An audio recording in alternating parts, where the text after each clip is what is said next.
is about the predictability. All here know what is the predictability.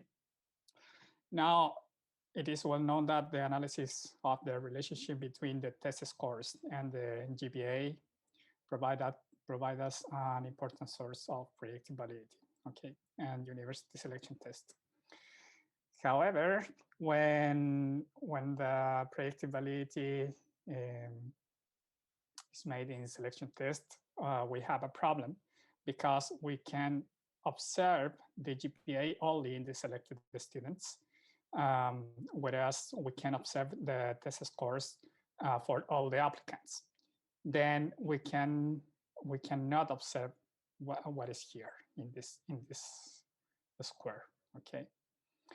Then some statistical processes that have been used to the evaluation of the predictability actually are regression models with the truncated distributions, for example, the Heckman model, or the corrected Pearson correlation coefficients.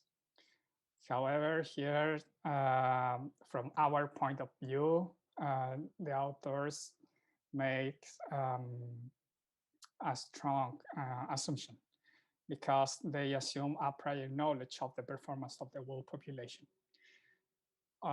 What's the assumption is that the regression line doesn't change between the non-observed values and the observed ones. Okay, this is one of the possibilities, but it's not the unique one, because here I can show you some possible scenarios of the non-observed values.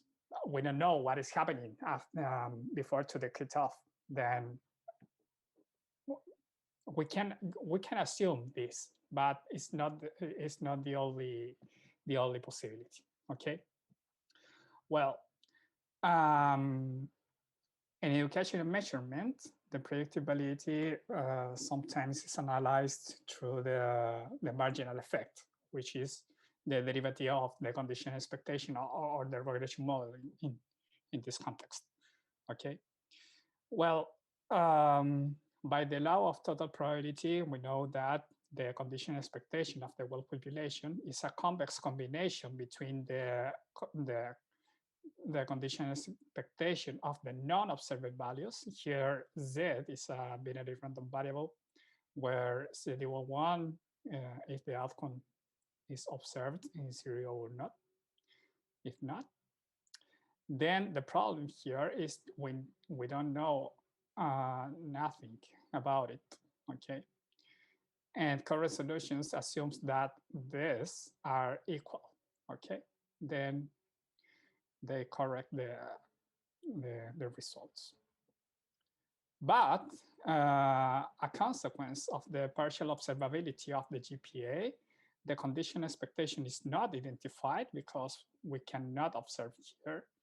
And hence, the derivative of the condition expectation is not identified either, okay?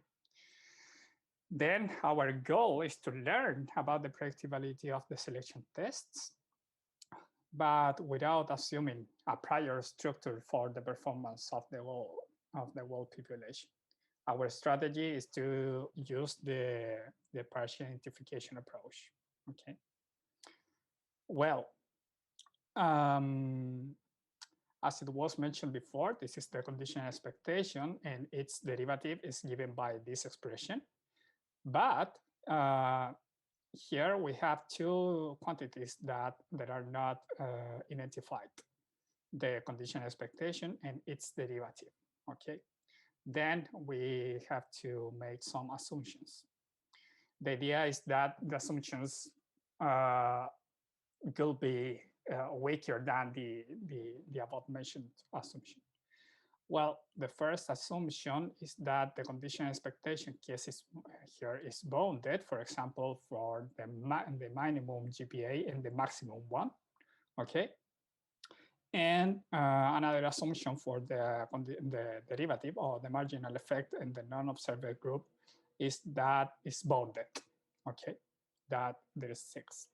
then we need to establish some assumptions about D0 and D1.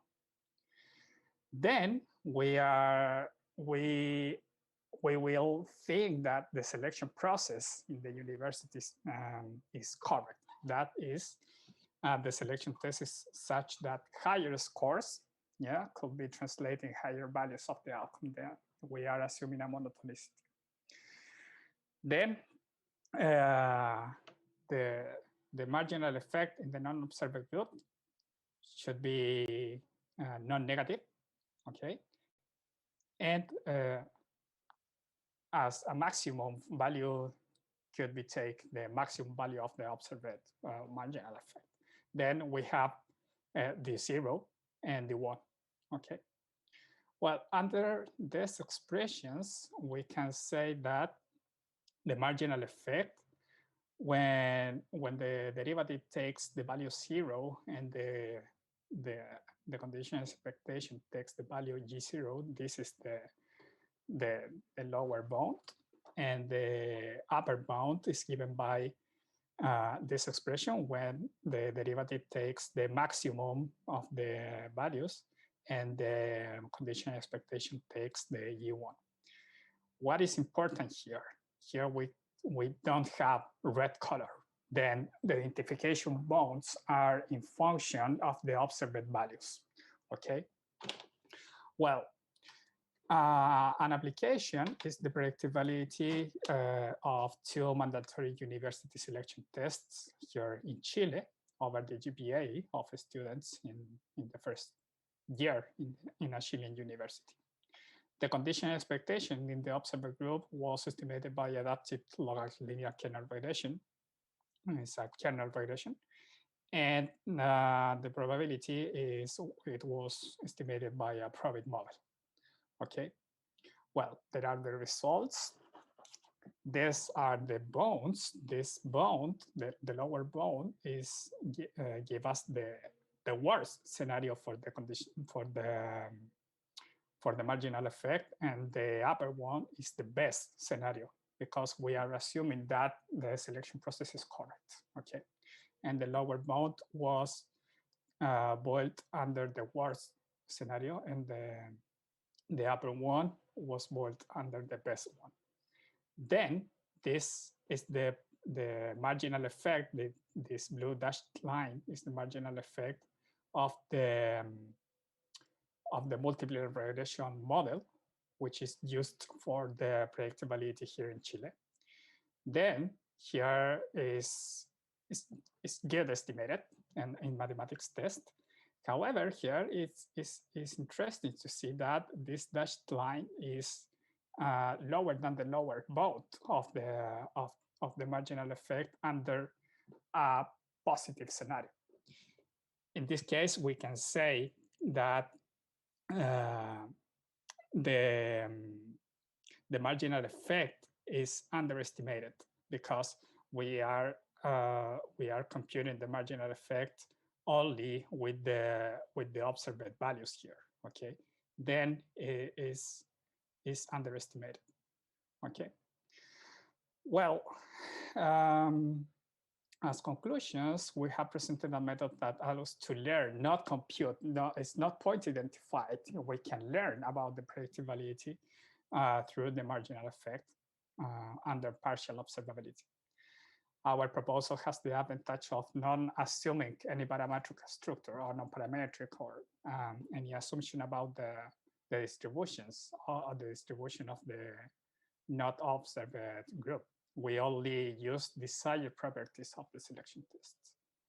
Other conclusion is that our proposal has the advantage of interpret the marginal effect as a function of x.